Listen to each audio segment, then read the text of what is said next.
ஆண்டவருடைய ஆவி என்மேல் உள்ளது, ஏனெனில் அவர் எனக்கு அருள் பொழிவு செய்துள்ளார். ஏழைகளுக்கு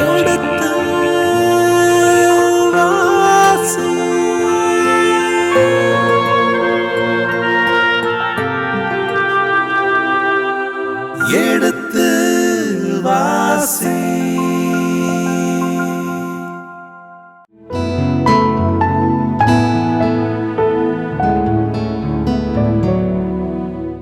இனிய இதயங்களே, எடுத்துவாசி நிகழ்ச்சியில் குறிப்பேட்டின் முதல் புத்தகத்தினுடான விவிலிய இறை வசனங்களுக்கு செவிமடுத்துக் கொண்டிருக்கின்றோம். கடந்த பகுதியின் தொடர்ச்சியை இன்று தொடங்குவோம். வாருங்கள் நிகழ்ச்சிக்குள் சொல்வோம். உங்கள் சார்பாக தந்தை அவர்களுக்கு வணக்கம் சொல்லி நிகழ்ச்சியை தொடங்குவோம். வணக்கம்.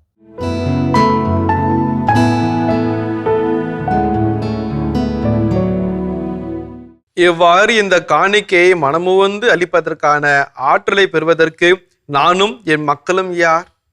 யாவும் உம்மிடமிருந்து வந்தவை, உம் கையினின்று பெற்றுக்கொண்டவையே நாங்கள் உமக்கு கொடுத்துள்ளோம். உம் திருமுன் நாங்கள் எம் மூதாதையரை போலவே அந்நியரும் நாடுகளுமாய் இருக்கின்றோம். மண்ணுலகில் எங்கள் வாழ்நாள்கள் நிழல் போன்றவையே, நிலையற்றவை.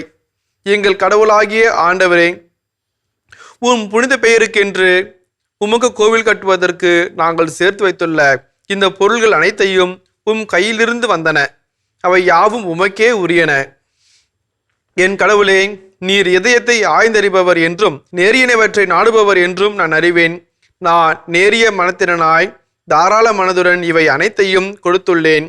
இங்கே குழுமி இருக்கும் மக்களும் இப்பொழுது தாராள மனத்துடன் கொடுத்ததை கண்டு மகிழ்கின்றேன். ஆபிரகாம், ஈசாக்கு, இஸ்ரேல் என்னும் எங்கள் மூதாதையரின் கடவுளாகிய ஆண்டவரே, மக்களின் இத்தகைய இதய நோக்கங்களையும் எண்ணங்களையும் என்றென்றும் காத்து அவர்களின் நெஞ்சங்களை உம்மை நோக்கி திருப்பியருளும். என் மகன் சாலமோன் விதிமுறைகளையும் ஒழுங்குமுறைகளையும் நியமங்களையும் கடைபிடித்து ஒழுகவும், இந்த இல்லத்தை கட்டி எழுப்பவும் நிறைவான உள்ளத்தை அவனுக்கு அளித்தருளும். இந்த இல்லத்திற்காகவே நான் அனைத்தையும் தயார் செய்துள்ளேன். ஓகே, ரொம்ப அழகான நான்கு செய்திகளை இந்த பகுதியில் நம்ம பார்க்குறோம். முதல் பகுதி, ஆண்டவரே நாங்கள் உங்கள்கிட்ட கொடுக்குறோம்ல, அது எங்களுதெல்லாம் சாமி, நீங்கள் கொடுத்ததை நாங்கள் உங்கள்கிட்ட கொடுக்குறோம் சாமி. ரிட்டன் இந்த குட்டி பிள்ளைகள்லாம் எங்கள் நீஸ் ஒன்று இருக்குது, ஜூடி ஒரு குட்டி பாப்பா இருக்குது. அது சொன்னிச்சு, பெரியப்பா எனக்கு பர்த்டே வந்துருங்க அப்படின்ச்சு. சரி வந்துட்டேன். நான் ஒரு சின்ன கிஃப்ட் எடுத்துகிட்டு போனேன். ஒரு சின்ன கிஃப்ட் வாங்கி, ஃப்ராக் வாங்கி அதை பேக் பண்ணி எடுத்துகிட்டு போய், இந்த சாமி ஹாப்பி பர்த்டே சாமின்னு கொடுத்தேன். அது பின்னாடி டப்புக்கு ஒரு கிஃப்ட் கொடுத்துட்டு, என்ன சாமின்னு, ரிட்டன் கிஃப்ட் பெரியப்பா அப்படின்னுச்சு. ரிட்டன் கிஃப்ட்னா இல்லை, நீங்கள் ஒரு கிஃப்ட் கொடுத்தீங்கல்ல, அதுக்கு ரிட்டன் கிஃப்ட் இது அப்படின்னுச்சு. நான் என்னடா இந்த பிள்ளைங்க இந்த வித்தியாசம் பண்ணுது, வேடிக்கை காமிக்குதுன்னு பார்த்தா எல்லா பிள்ளைங்களுக்கும் அது செஞ்சு வச்சிருக்குது. சின்ன கிஃப்ட் வச்சிருக்குது. யாரோ கிஃப்ட் கொடுத்தாங்கன்னாக்கா அப்படியே ரிட்டன் கிஃப்ட் கொடுக்குது. நம்ம சாமி கிட்ட போடுற காணிக்கை எல்லாமே ரிட்டன் கிஃப்ட் தான் சாமி. அவர் கொடுத்த பெரிய காணிக்கைக்கு நாம் ஒரு சின்ன பதில் செய்யறோம், அவ்வளோதான். ரிட்டன் கிஃப்ட் கொடுக்குறோம். சின்ன குழந்தைகளை போல மாசற்ற மனதோட, ஆண்டவரே இதுதான் என்னிடம் இருக்கிறது, இதை நீர் ஏற்றுக்கொள்ளும் கொடுக்குறோம். கொடுத்தா எவ்வளோ பெரிய மகிழ்ச்சி. ஒரு தியாகோன் பட்டத்தை நான் சந்தித்தேன். அதில் ஸ்டீஃபன் என்ற ஒரு சகோதரர் பெங்களூர் குடும்பத்தில் படிக்கிறவர். அப்பா இல்லை, அம்மா மட்டும்தான். அவ்வளோ பெரிய வசதி ஒன்றும் இல்லை. அம்மாவிற்கு கேன்சர் வியாதி. அம்மா முதல் இருக்கையிலே நோயாளியாய் அமர்ந்திருந்தார். அவர் அப்படியே அந்த தியாகோன் பட்டத்தின் பொழுது அவ்வளவு உருக்கமாய் பக்தியாய் பங்கேற்றார். முடிந்த பிறகு அம்மாவை கட்டி பிடித்து கொண்டார். நான் பார்க்கும்போது நினைச்சேன், அவர்கிட்ட இருக்கிறது, அவங்க வீட்டில் இருக்கிறது வேற ஒண்ணுமே இல்லைங்க, அவர் மட்டும்தான். அவரே கொடுத்துட்டார். அதில் அவருக்கு மகிழ்ச்சி. ஆண்டவருக்காக கொடுத்தேன், என்னையே கொடுக்கிறேன். வீட்டில் வேற அக்கா தங்கச்சி யாருமே இல்லை. அவர் ஒண்டிதான், ஒரே மொத்த பிள்ளை, அம்மா மட்டும்தான். அம்மாவும் நோயாளி, ஆனால் தன்னையே தந்தார். எவ்வளவு அழகான ஒரு காணிக்கை அது, எவ்வளவு உயர்ந்த காணிக்கை அது. ஆபேலின் காணிக்கையை போல, மெல்கிசேதேக்கின் காணிக்கையை போல ஒரு அழகான காணிக்கை, தன்னையே பலியாக தருவது. அதான் சொன்னேன், நான் அவனை கட்டி பிடிச்சி முத்தம் கொடுக்கும்போது சொன்னேன், be a holy priest Stephen அப்படின்னு சொன்னேன். அதான் சொன்னேன், வேறு எதுவுமே சொல்லலை. அதான் சொன்னேன். அதுதான் நம்ம எதை கொடுத்தாலுமே ரிட்டர்ன் கிஃப்ட். சாமி கொடுத்தது அப்படி லைட்டாக அவருக்கு கொஞ்சம் லைட் திருப்பி வரும், அவர் பக்கம் திருப்பி வரும். அதுதான் தாவீது அழகா சொன்னார், ஆண்டவரே நாங்கள் உம்மிடம் கொடுப்பது எதுவும் எங்களுடையது அல்ல, உம்மிடமிருந்து பெற்றுக்கொண்டது தான். உம்முடைய நிறைவிலிருந்து பெற்றுக்கொண்ட சிலவற்றை உங்களிடமே நாங்கள் கொடுக்கிறோம் என்று சொல்கிறார். முதல் கருத்து மிக அழகான கருத்தாக இருக்கிறது. இரண்டாவது, ஆண்டவரே, நீர் இதயத்தை ஆய்ந்தறிகிறவர். கொடுக்கும்போது என்ன மனநிலையில் கொடுக்கிறோம், எந்த மன அளவோடு கொடுக்கிறோம் என்பதை நீர் அறிவீர். ஆய்ந்து அறிந்து அதற்கேற்ற ஆசீர்வாதம் எங்களுக்கு தாரும் என்று சொல்கிறார். 2வது கருத்து. 3வது கருத்து, இவை அனைத்தையும் கொடுக்கும்படி இந்த எண்ணத்தை எனக்கு கொடுத்தது யார்? எவ்வளவு அழகான ஒரு கேள்வி கேட்கிறார் பாருங்க. அந்த கேள்வி வந்து ரொம்ப அழகான கேள்வி. இந்த காணிக்கை மனமோந்து அளிப்பதற்கான ஆற்றலை பெறுவதற்கு நானும் என் மக்களும் யார்? கொடுக்கறதுக்கு சக்தி வேணுங்க. எங்க மறைந்த KJ தாமஸ் அடிகளார் அடிகளார் சொல்லுவாரு, டேய் கொடுக்கறதுக்கு தில் இருந்தா தானே முடியும் அப்படிம்பார். You should have a guts then only you can give அப்படிம்பார். அழகான வார்த்தைங்க, ரொம்ப அழகான வார்த்தை. கோழைகளால் கொடுக்க முடியாது, கோழைகளினால் கொடுக்க முடியாது, சுயநலவாதிகளால் கொடுக்க முடியாது, தனக்கென்று வாழ்கிறவர்களால் கொடுக்க முடியாது. பிறர்க்கென்று வாழ்கிறவர்களால் மட்டும்தான் அது முடியும். பிறர்க்கென்று வாழ்கிறவர்கள் தான் முடியும். அடுத்தவங்களும் நல்லா இருக்கணும் என்று தான் கொடுக்குவேன் நான். அப்பதான் மதர் தெரசா சொல்றாங்க, கிவ் அன்டில் இட் ஹர்ட்ஸ் என்று சொல்வார்கள். காயப்பட்டாவது கொடுங்கள். மா அப்படின்னா என்னம்மா அர்த்தம் சொல்லி கேட்டப்ப, சிலுவையை பாரு, அவர் காயப்படலையா? காயப்பட்டு தன்னையே கொடுக்கலையா? கொடுத்ததுனால வந்து ஒரு மீட்பு கிடைக்கலையா? கொடு கொடு, மீட்பு வரட்டும், யாருக்காவது வரட்டும், எங்கேயாவது வரட்டும். இங்க ஆப்பிரிக்கால, சீனால, எங்கேயாவது ஒரு இடத்துல அந்த மீட்பு வரட்டும், கொடு. அதுதான் அந்த அம்மாவுடைய வார்த்தை. அதுதான் அந்த ரொம்ப அழகா தாவீது ரொம்ப அழகா சொல்றார். ரொம்ப ரொம்ப அழகா நேர்த்தியா சொல்றார். உள்ளத்தை ஆய்ந்து அறிகின்ற ஆண்டவர், இந்த கொடுக்கின்ற ஒரு மனதை தந்தீரே, அது எங்கிருந்து சாமி வந்துச்சு? அந்த ஆற்றல் எங்கிருந்து வந்துச்சு? ஒன்றும் தானே வந்துச்சு. அந்த எண்ணத்தை என் உள்ளத்துல விதைச்சிங்களே, இதுக்கு இந்த காரியத்துக்கு கொடுன்னு ஒரு எண்ணத்தை கொடுத்தீங்களே, அது உங்கள்ட்ட தானே வந்துச்சு. அதுக்காக நன்றி சொல்றேன்னு சொல்றார். கடைசி செய்தியாக அந்த சொல்வாரு, உங்கள் கடவுளாக ஆண்டவரை வாழ்த்துங்கள் என்று சொல்கிறார். தாவீது தான் புகழ்ந்து பாடிய ஆண்டவரை, உங்கள் கடவுளாக ஆண்டவரை புகழ்ந்து பாடுங்கள், புகழ்ந்து வாழ்த்துங்கள் என்று அவர் சொல்கிறார். அவர் சொல்லும் போது மூதாதையரின் கடவுளான ஆண்டவரை வாழ்த்தி பணிந்து தொழுதினர். 3 வார்த்தை இருக்கு பாருங்க. வாழ்த்தி பணிந்து தொழுதினர்.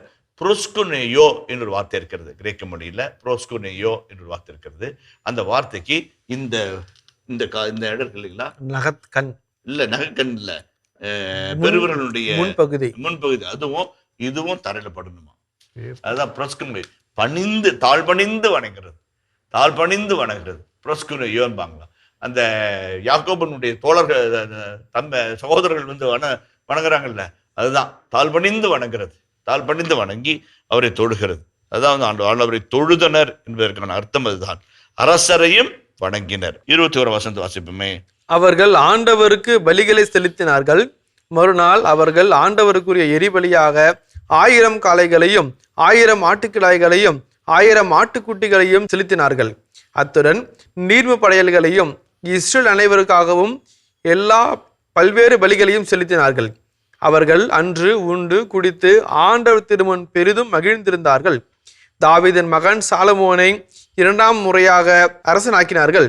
ஆண்டவரின் பெயரால் அவரை தலைவராகவும் சாதோக்கை குருவாகவும் திருப்பொழிவு செய்தார்கள்.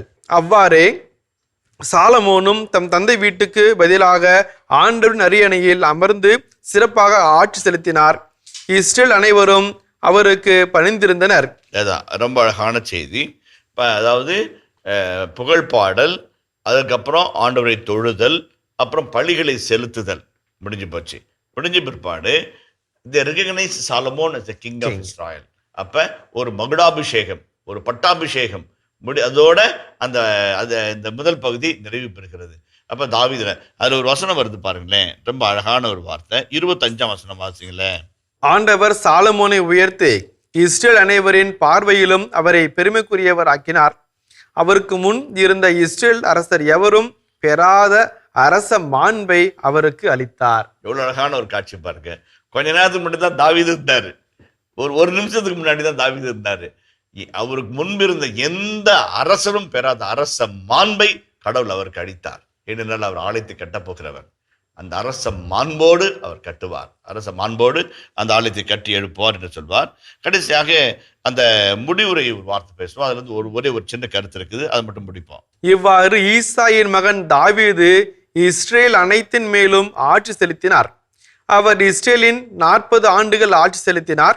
எபிரோனில் 7 ஆண்டுகளும் எருசலேமில் 33 ஆண்டுகளும் ஆட்சி செலுத்தினார். அவர் முதிர்ந்த வயதினராய் செல்வமும் மேன்மையும் பெற்று நெடுநாள்கள் வாழ்ந்த பின் இறந்தார். அவருடைய மகன் சாலமோன் அவருக்கு பின் அரசரானார். தாவீது அரசரின் செயல்கள் தொடக்கம் முதல் இறுதி வரை திருக்காட்சியாளர் சாமுவேலின் குறிப்பேட்டிலும் இறைவாக்கினர் நாத்தானின் குறிப்பேட்டிலும் திருக்காட்சியாளர் காத்தின் குறிப்பேட்டிலும் எழுதப்பட்டுள்ளன. அக்குறிப்பேடுகளில் அவரது ஆட்சி பற்றியும் அவரது ஆற்றல் பற்றியும் அவர் எதிர்கொண்ட சூழ்நிலைகள் பற்றியும் இஸ்ரேலுக்கும் அதை சுற்றியிருந்த அரசுகளுக்கும் நேர்ந்தவை பற்றியும் காண கிடைக்கின்றன. அதான் இது ஒரு டெக்னிக்கல் பாயிண்ட் மட்டும் சொல்லி நம்ம முடிச்சிடணும். நிறைய பேசிட்டு நம்ம இந்த அதிகாரத்தில். அதாவது 29 அதிகாரங்களை எழுதிய ஆசிரியர் நான் எல்லாத்தையும் எழுதி முடித்து விட்டேன், இனி எழுதுவதற்கு எதுவும் இல்லை, இதை விட யாரும் சிறப்பாக எழுத முடியாது அப்படின்னு எழுதியிருக்கலாம். எழுதாம என்ன சொல்றாரு, என்னால முடிஞ்சதை நான் எழுதினேன், ஆனா இதை விட சிறந்த செய்திகள் எல்லாம் காத்தினுடைய குறிப்பேட்டுல, நாத்தானுடைய குறிப்பேட்டுல இருக்குது, சாமுவேலுடைய திருக்காட்சி புத்தகத்துல இருக்குது. நீங்க அதையும் வாசிக்கலாம். இதோட அந்த முடியல, இதை மிஞ்சி இன்னும் இருக்குது. இதைத்தான் அருளப்பர் பயன்படுத்துறார். இந்நூலில் எழுதப்படாத வேறு பலவும் உள்ளன, அவற்றையும் எழுதினால் உலகமே தாங்காது. அதுதான் ஒரு எழுத்தாளனுடைய மகத்தான மாண்புமிக்க பண்பு. அந்த பண்பைத்தான் இந்த இடத்துல பார்க்கிறோம். குறிப்பிட்ட ஆசிரியர் இன்னும் ஒரு பகுதி எழுத இருக்கிறார். 29 அதிகாரங்களை எழுதி, ஏன்னா அந்த ஒரு கரெக்டான இன்டர்வல் ஓடுது, அப்படின்னு ஒரு இன்டர்வல் போடுற மாதிரி தாவீது ராஜா அப்படியே ஃபேட் அவுட் ஆகுறாரு. சாலமன் ராஜா அப்படி கிரிக்கெட்டோட நிக்கிறாரு. இன்டர்வல் போட்டு கீழே சப்டைட்டில் போட்டு முடிக்கிறார். சப்டைட்டில் எப்படி போட்டு முடிக்கிறாரு? இன்னும் நிறைய இருக்குப்பா தாவீது ராஜா பத்தி, அவர் ஆட்சி செஞ்சதை பற்றி, அவருடைய வல்லமை பற்றி, அவருடைய மாட்சிமை பற்றி, அவருக்கு நேர்ந்தது, அவரால் நிகழ்ந்தது, அவர் காலகட்டத்துல மற்ற நாடுகளுக்கு என்ன நடந்தது எல்லாம் எழுதப்பட்டிருக்குது. எவ்வளவு தாழ்ச்சியா முடிக்கிறார் பாருங்க. சொல்லிட்டு நிறைவு முற்றும் என்று போடுகிறார். அதோட நம்ம நிறைவு செய்கிறோம். அந்த ஒரு கருத்திற்காகத்தான் இந்த பகுதியை வாசிக்க சொன்னேன். இனிய இதயங்களே, இதுவரை நமக்கு இந்த 29ஆம் அதிகாரம் மட்டுமல்ல, இத்தனை அதிகாரங்களையும் அதனுடைய விளக்கங்களையும் அதனுடைய வாழ்வியல் சிந்தனைகளையும் நமக்கு வழங்கியவர் நம்முடைய பாசமிகு தந்தை. எனவே நம் தந்தை அவர்களுக்கு உங்கள் சார்பாக நன்றிகளை சொல்லிக் கொள்கிறேன். நன்றி தந்தை அவர்களே. தேங்க்யூ. மிகவும் அருமையான ஒரு பகுதி. நிறைய பேர் வந்தாலும் அதை நாம் என்னடா பண்ண போறோம்னு சொல்லி முடிச்சுட்டு உட்கார்ந்தப்போ பேர்களுக்கு மத்தியில் இருக்கின்ற அந்த இறையியல் உரையாடல்கள், அந்த இறைவனுடைய திருவிளையாடல்கள், இறைவனுடைய நடத்துகின்ற செயல்கள், இந்த குறிப்பிட்ட ஆசிரியனுடைய பார்வையில் என்ன தன் மக்களுக்கு வேண்டும், எதை அவர் சொல்ல வருகிறார் என்கின்ற ஒரு பார்வை என எங்கள் பார்வையை தெளிவுபடுத்தி நெறிப்படுத்தி எங்களை அழைத்து வந்திருக்கிறீர். எனவே உங்களுக்கு நன்றி கூறுகின்றோம். இனி எங்கள் இதுவரை நாம் குறிப்பேட்டின் முதல் புத்தகத்தின் 29ஆம் அதிகாரத்திலான விவிலிய விளக்கங்களுக்கு செவிமடுத்திருக்கின்றோம். இனி இந்த பகுதியின் இறை வசனங்களுக்கு செவிமடுப்போம். குறிப்பேடு முதல் நூல், அதிகாரம் 29. தாவீது அரசர் சபையார் அனைவரையும் நோக்கி, என் மகன் சாலமோனை மட்டுமே கடவுள் தேர்ந்து கொண்டார். அவன் அனுபவமற்ற இளைஞன். செய்ய வேண்டிய பணியோ பெரிது. கட்டவிருக்கும் இல்லமோ மனிதனுக்கு அன்று, கடவுளாகிய ஆண்டவருக்கே. நான் என்னால் முடிந்த வரைக்கும் என் கடவுளின் கோவிலுக்கென்று பொன் வேலைக்குரிய பொன், வெள்ளி வேலைக்குரிய வெள்ளி, வெண்கல வேலைக்குரிய வெண்கலம், இரும்பு வேலைக்குரிய இரும்பு, மர வேலைக்குரிய மரம் ஆகியவற்றையும், பதிப்பதற்கான கோமேதக கற்கள், மாணிக்க கற்கள், படிக பச்சை கற்கள், எல்லா வகை விலையுயர்ந்த கற்கள், சலவை கற்கள் ஆகியவற்றையும் பெருவாரியாக சேர்த்து வைத்துள்ளேன். என் கடவுளின் கோவிலின் மேல் நான் வைத்துள்ள பற்றார்வத்தால் திருத்தலத்திற்கென்று நான் சேர்த்து வைத்துள்ள யாவற்றையும் தவிர, என் சொந்த கருவூலத்திலிருந்து என் கடவுளின் கோவிலுக்கு பொன்னையும் வெள்ளியையும் வழங்குகிறேன். கோவிற் சுவர்களில் பொதிவதற்காக 3000 தாலந்து ஓபியரின் பொன்னும் 7000 தாலந்து தூய வெள்ளியும் கொடுக்கிறேன். மற்றும் திறன்மிக்க கைவினைஞரால் செய்யப்பட வேண்டிய அனைத்து பணிக்காக பொன் வேலைக்காக பொன்னும் வெள்ளி வேலைக்காக வெள்ளியும் தருகிறேன். இன்று இப்பணிக்கென தம் கையிலிருந்து தாராளமாக ஆண்டவருக்கு கொடுப்பது வேறு யார் என்றார். அப்போது மூதாதை வீட்டு தலைவர்களும் இஸ்ரேல் குல தலைவர்களும் 1000 தலைவர்களும் அரச பணிக்கான அலுவலர்களும் தன்னார்வ காணிக்கை செலுத்தினார்கள். அவர்கள் கடவுளின் கோவில் வேலைக்கென்று 5000 தாலந்து பொன்னும் 10,000 பொற்காசுகளும் 10,000 தாலந்து வெள்ளியும் 18,000 தாலந்து வெண்கலமும் 1,00,000 தாலந்து இரும்பும் செலுத்தினார்கள். விலையுயர்ந்த கற்கள் வைத்திருந்தோர் ஆண்டவரின் இல்ல கருவூலத்தில் சேர்ப்பதற்கென்று கேர்சோனியனான எகியேலின் கையில் கொடுத்தனர். அவர்களின் தன்னார்வ காணிக்கையை முன்னிட்டு மக்கள் மகிழ்ந்தனர். ஏனெனில் அவர்கள் முழு மனத்தோடும் ஆர்வத்தோடும் ஆண்டவருக்கு கொடுத்தனர். தாவீது அரசரும் பெரிதும் மகிழ்ந்தார். ஆதலால் சபையார் அனைவரின் பார்வையில் தாவீது ஆண்டவரை வாழ்த்தினார். அவர் கூறியது: எங்கள் மூதாதை இஸ்ரேலின் ஆண்டவரே, நீர் என்றென்றும் வாழ்த்து பெறுவீராக.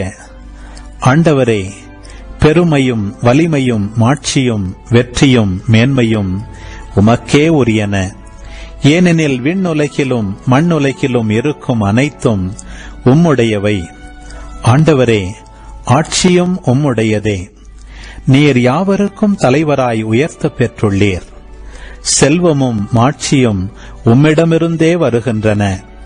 நீரே அனைத்தையும் ஆள்பவர். ஆற்றலும் வலிமையும் உம் கையில் உள்ளன. எவரையும் பெருமைப்படுத்துவதும் வலியவராக்குவதும் உம் கையில் உள்ளன. இப்பொழுது எங்கள் கடவுளே, நாங்கள் உமக்கு நன்றி செலுத்தி உம் மாட்சிமிகு பெயரை போற்றுகிறோம். இவ்வாறு இந்த தன் விருப்ப காணிக்கையை அளிப்பதற்கான ஆற்றலை நாங்கள் பெறுவதற்கு நான் யார்? என் மக்கள் யார்? யாவும் உம்மிடத்திலிருந்து வந்தவை. உம் கையினின்று நாங்கள் பெற்றுக்கொண்டவற்றையே நாங்கள் உமக்கு கொடுத்துள்ளோம். உம் திருமுன் நாங்கள் எம் மூதாதையரை போலவே அந்நியரும் நாடோடிகளுமாயிருக்கிறோம். மண்ணுலகில் எங்கள் வாழ்நாள்கள் நிழல் போன்றவை, நிலையற்றவை. எங்கள் கடவுளாகிய ஆண்டவரே, உம் புனித பெயருக்கென்று உமக்கு கோவில் கட்டுவதற்கு நாங்கள் சேர்த்து வைத்துள்ள இந்த பெருங்குவியல் முழுமையும் உம் கையிலிருந்து வந்தது, உமக்கே உரியது. என் கடவுளே, நீர் இதயத்தை ஆய்ந்தறிபவர் என்றும் நேரியனவற்றை நாடுபவர் என்றும் நான் அறிவேன். நான் நேரிய மனத்தினனாய் தாராள மனத்துடன் இவை அனைத்தையும் கொடுத்துள்ளேன். இங்கே குழுமியிருக்கும் உம் மக்களும் இப்பொழுது தாராள மனத்துடன் கொடுத்ததை கண்டு மகிழ்கிறேன்.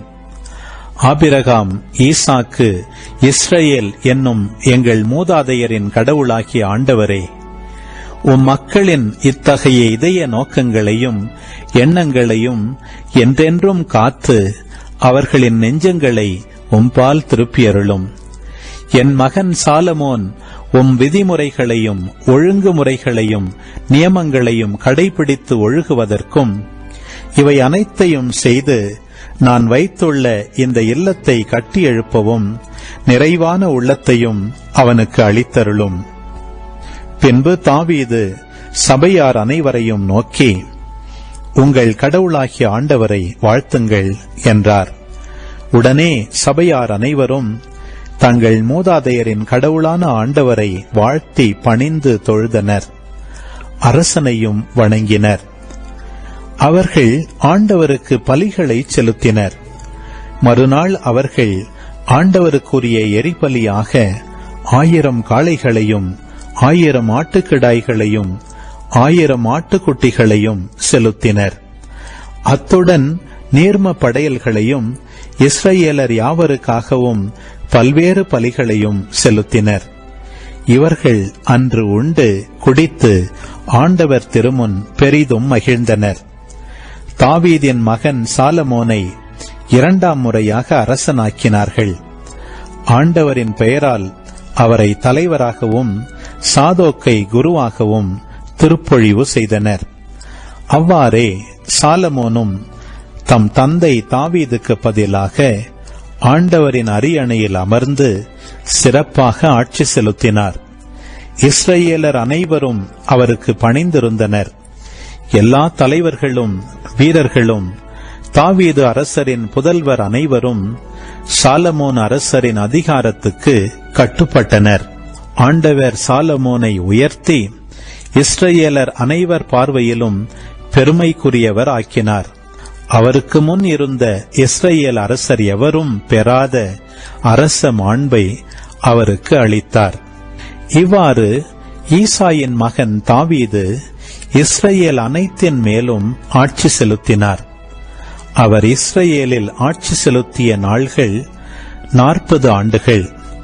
எபிரோனில் 7 ஆண்டுகளும் எருசலேமில் 33 ஆண்டுகளும் ஆட்சி செலுத்தினார்.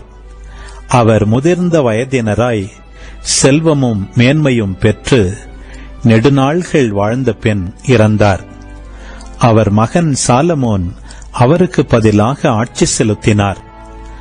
தாவீது அரசரின் செயல்கள் தொடக்க முதல் இறுதி வரை திருக்காட்சியாளர் சாமுவேலின் குறிப்பேட்டிலும் இறைவாக்கினர் நாத்தானின் குறிப்பேட்டிலும் திருக்காட்சியாளர் காத்தின் குறிப்பேட்டிலும் எழுதப்பட்டுள்ளன.